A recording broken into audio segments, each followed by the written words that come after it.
Mobile mechanics out of Lafayette, Indiana, with a Saab 93 2000. Very common steering lock malfunction. Make a safe stop. I don't take credit for this fix. I found it in some forums. Basically what you're going to want to do is take your center console apart, take the floor console out, get this out. There's a spring lock on here. You can see I've shoved two little terminal locks into it.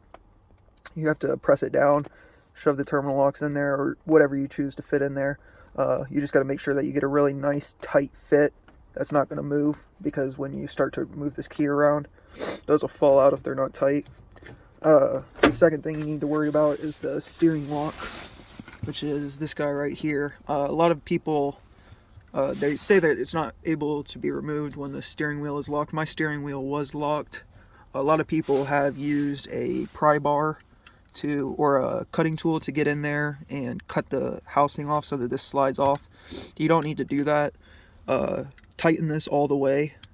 Tighten, so clockwise. Don't try to loosen it, because a lot of people do that and strip it out. You tighten it clockwise, and it will get really loose, but it won't have enough. And then what you want to do is you want to stick I used a pry bar. I used a little one at first and put it in there and pried it downwards towards the bottom and got it to about right there. And then I put the big one in there and kept prying. It took me at least 5-10 minutes of solid pulling, and then finally, right when I was about to give up and go back to the shop and get a Dremel, I put it in there one more time and pried, and finally got it to break.